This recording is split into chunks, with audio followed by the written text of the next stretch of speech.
All right, fellas, it's the Hook Cam back with another film breakdown. Going NFC Divisional, Saints Eagles. Obviously a legendary football game here, and early off in this thing, Eagles were rolling. As you can see, 14-0. This is a huge down for the Saints. Huge down for the Saints.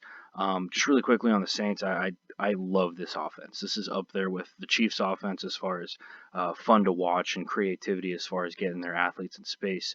Making it easy for them to use their athleticism, gain yards, and put their teams in position to win. So, first things first, formationally, what the Saints are doing, keeping everything in tight, right? And this play ultimately ends up being a lead toss out here. Drew Brees just motioned a tight end from right to left here, which brings over a defender, right? Clear out the guys on this side. That's all that is. It also tells 9 here that this is man coverage. Not that it helps right now, but later in the game, it could be something they go to, right? So a couple of guys that I want to point out on this play pre-snap, right? Our two receivers here do a great job of blocking, right? This cat's going to come down on this D end, huge block. Because if this dude knifes in and makes his play in the backfield, it's dead in the water, dead. So next guy I want to point out is 10 here, who locks up with this corner, does a really good job driving him downfield and creating space for his running back. And then last but not least, our left guard, who does a really good job getting up to the second level and prohibiting this linebacker from getting across and making a play on this. So let's watch this thing in real time, right? There's 71 leading up. Really good job. There's 10 getting downfield, getting gritty with it, pancaking that DB. It's every receiver's dream, I would hope. But then the last guy that I want to point out again is 75. Look at that. That's a phenomenal job. Getting up to the second level. Nigel Bradham's a rangy linebacker. He gets to his play side, pushes him. He's 8-9 yards downfield. An outstanding job and a big-time play for the Saints, who are having trouble getting things going. And, this is one of those plays that you look back on this comeback, and this is one of the things that gets him going. Really good job by 41, using his athleticism, getting space, and getting us that first down. All right, fellas, second play here. A lot of people talk about Riverboat Ron, right? Ron Rivera, and how he likes to gamble in big-time situations, and Sean Payton is right up there. In fact, I think more so than Ron Rivera. I just think Sean Payton takes, better chances and calls better plays. So, really quickly here, 4th and goal, you need 7 points. I 100% support this call, even if you don't get it. You need 7 points. So, really a pretty quick play call as far as what happens with the O-line. They just slide protection, do a good job giving 9 enough time to throw this ball. But formationally, what the Saints do, and with this motion, is it's going to switch these two cornerbacks, right? He's going to do a short motion here, a lot like that 2-point conversion from Super Bowl 51. This short motion right here is going to switch these two corners, right? Now he's coming up here on 13 because I think this ball is going to 13, and he's going to try and drive this thing into the end zone. But what they do instead is a quick pump from Drew Brees right there. 18 does a good job getting a release and then just getting to that corner pylon. 9 gives him a great ball to catch. Nice and easy touchdown here, right? But the key to this whole thing is this short motion, because the short motion is going to switch those two DBs, and it's going to give 18 enough space to go and make a play on this thing. A great play call, and one that you need, and a big-time play from New Orleans here. All right, getting down into this next drive. It's coming down to crunch time in this first half, and again, obviously looking for points on this. But a couple of guys that I want to point out on this play that ends up being a stretch, right, as we can see right there. There's actually 3 things that I want to point out. One that I just saw, right. First guy is Max Unger, one of my favorite players to ever play the game, one of my favorite centers, just a cornerstone for this offensive line. Once he actually got traded from Seattle, I kind of had a feeling that it showed what that franchise was looking for. Just an all-around stud, and he does a really good job on this thing, walling off on this stretch play. With these stretches in these wide zones that get run in the NFL a lot, really when they hit big is when they hit backside A-gap, right? And the backside A-gap isn't necessarily just where the line of scrimmage is. This backside A-gap it's fluid, right? It's going to move. As that center moves, this A-gap is going to move, right? So Kamara does a really good job pressing this thing to the line of scrimmage. He can see that these backers are overcommitted, and he cuts this thing backside A. That backside A gap just happens to be 4 or 5 yards more to the left, right? The other guy that I want to point out on this is our right guard. Just an outstanding job getting up to this second level. Again, this is one of the keys to beating teams, to getting your running game going in general, is being able to get guys up to this second level, just like this cat does right here, locking up with him. And once you get to that second level, you don't necessarily have to pick a side. Your back's going to do that for you. Your back's going to make you right, especially with a dude like 41 who's that athletic and that good. You just got to get up there, make contact. He's going to make that right cut, and he gets a nice 11, 12 yards on this thing. This is just a work of art. Absolutely a beautiful play. A great job by these two working upfield.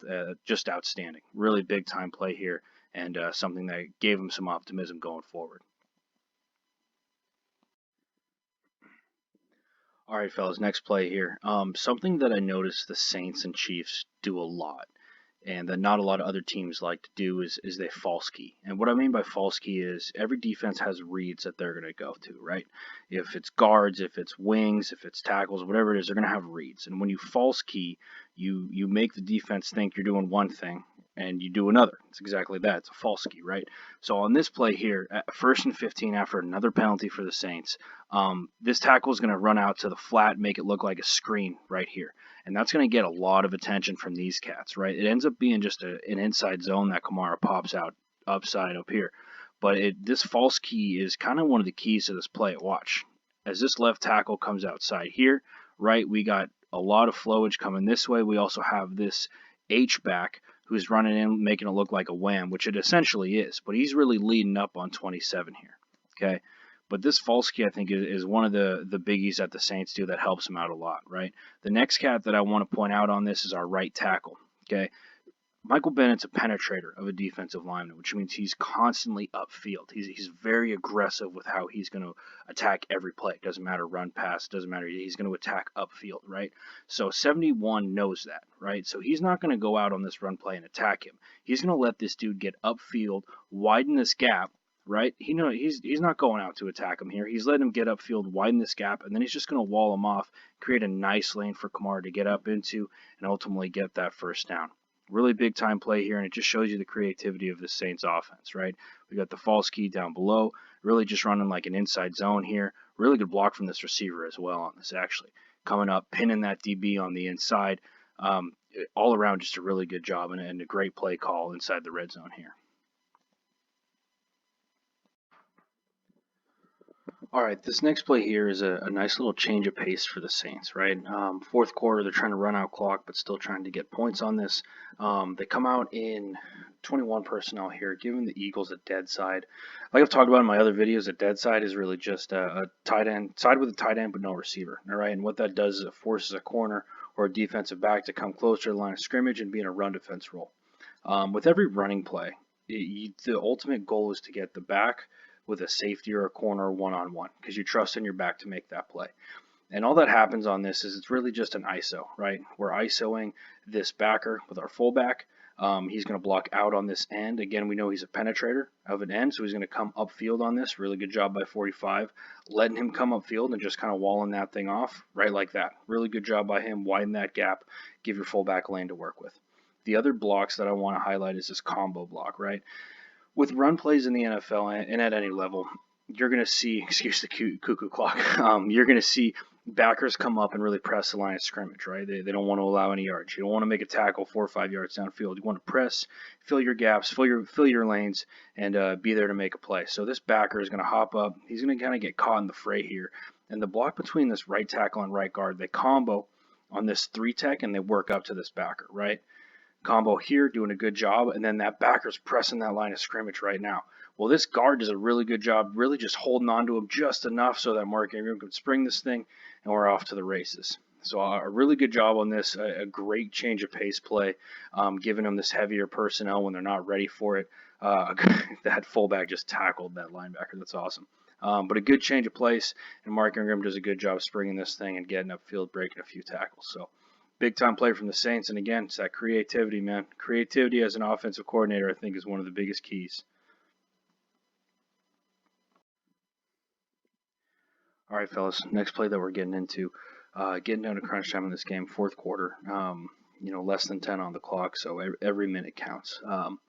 3rd and 13 is a huge conversion for the Saints, and just formationally what they're doing, right, is you're isolating 13, which is exactly what you want to do. It's what I talked about before, right? You're isolating your athletes, getting them in a one-on-one situation that you know that they can win and take advantage of, right? So off the snap on this, it's like I said, it's not a crazy play, but it's just the schematics of it, right? Drew Brees gives a little motion to Kamara out here. That's going to get the attention of this safety who's going to be manned up with Kamara at this depth. And he makes the mistake of coming downfield on that, which is going to give Mike Thomas enough space up top to go up and make that catch, right? Not a crazy play. The blocking's outstanding up front. Our crazy kick step from our left tackle here who just locks up with him, sits down on it, and gets him out of the way. On the interior, they're doubling Fletcher Cox. Max Unger, again, sitting on that bull rush, not giving him any space to work. But it's the isolation, right? It's the formational advantages they have. They got trips up top, isolate Mike Thomas down here. We know they're in man. Giving them that flat, it's going to take that flat defender away just enough to get that ball in there and eat up some more clock on the way to a New Orleans win. All right, last play that I'm breaking down for you guys. Crunch time here, right? You're just trying to run out the clock right after that interception the Saints had. 3rd and 10, and this is a big time down and one that can kind of go unnoticed. You can get stopped on this, punt the ball away, and hope that no miracles happen, or you can end it right now. And the Saints end it right now. So a couple of guys that I want to point out. First things first, it's going to be the combo between our right guard and right tackle. This is Fletcher Cox. He's one of the baddest dudes in the game. A top 3 defensive tackle, just an incredible football player. And this combo block between the right tackle and right guard to turn him, right, and for our right guard to get up to this backer, make contact here. Now he's got no chance. We're getting up to that second level, giving 41 a lane to work with as he takes this thing for a first down. That's going to do it, man. That's a big time play. And the other cat that I want to point out here is our tight end number 45. He does a really good job coming down on this, stepping into his gap right with that left foot, and then just working vertically, locking up with that backer, closing him off, getting his butt to the ball carrier, and letting 41 do the rest. So these are one of those plays where it's the discipline, it's the run blocking, and this is the stuff that wins you football games, that seals things off. And that's exactly what happened here. A big combo on one of the best players in the game, and just a technically sound block from 45 to win this thing. So, all right, Saints fans, that was the last play of this breakdown. I had a ton of fun doing this. I love the Saints offense. So, like, subscribe. I really hope you guys enjoyed and hope you learned something today. So I'm the Hook Cam, and I will see you next time.